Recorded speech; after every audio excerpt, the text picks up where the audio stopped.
Napo kabuan nga masuso patay sa natubong sunog sa barangay Luok, Lapu-Lapu City. Gidali pa kini og dala sa tampalanan aron unta nga maluwas pa. Apan human sa pipila ka oras, nakabsan gayud kini sa kinabuhi. Mga ginikanan may basol sa Lapu-Lapu City Hospital tungod sa kalangan pagdapat og IV fluid sa ilang anak. Aniya ang report.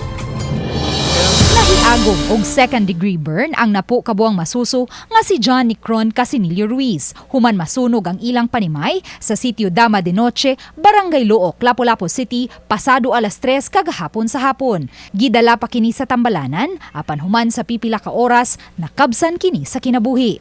Matod sa inahan nga si Edshel May Casinillo, didto sa duyan ang ilang anak dihang milakaw siya kadali aron apaso ng iyang bana kay naluto na ang iyang linungag. Yung ako niya, paano kramang ko? Akong gibangang kayo. Okay ba? Okay. 100 kayo. Basin ang paghangin siguro, ang baga ni Kuan. Nilupad siguro sa kahoy. Ang iyang bana may gipalit sa tindahan nga pangsagulunta sa ilang sudan. May mga butane canister sa ilang panimay. Apan matod ni Edshel May, wala kini mga sulod, busa migamit sila og mga kahoy nga gisugnod. Matod sa mga silingan nga nakasaksi sa hitabo, posible nga ang nagbaga nga kahoy nga gigamit sa pagsugnod sa linungag dinhing dapita ang gidakop sa mga butane nga naglaray ni atong higayuna nga misangpot na hinuon sa pagkasunog ni ining maong panimay. Basta dunay ni buto nga akong nadunggan dito sa kuan kay kusugman. Ni moto nga dunay ni kuan nga namay nagaso. Buto dagan din ngari. Bakit ana mo nga nagkayo na diri nya dahil namong gilipot nga ri. Paglipot mo diri nakadungog mi og hilak sa bata di magkuha ta mig tubig di sa puso. Ingari mi among gitanaw ang bata. Diri ni sa sayra dapita ma'am ang bata.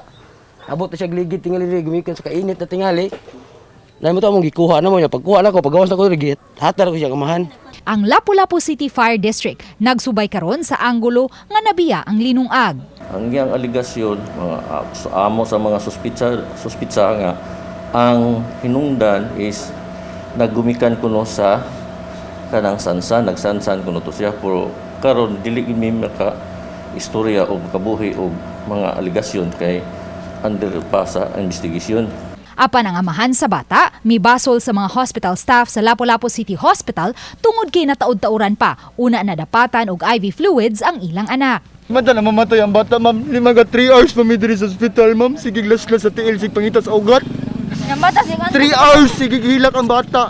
3 hours.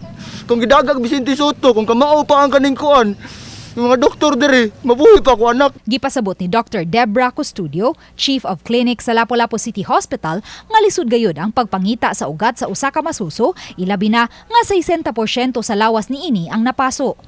Collapse na pag ang veins, no? Pag venous cut down. So, mo na ang giingon nila niya wala naka-access, no? But in fact, given the situation, sa severity po sa burn, kung ako pag siguro, lisod-lisod dito siya matutukan.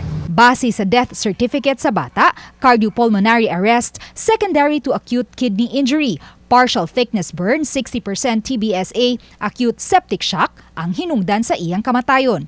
Ang lokal nga kagamhanan pinaagi sa DRRMO, mipadana og hinabang ngadto sa pamilyang Ruiz.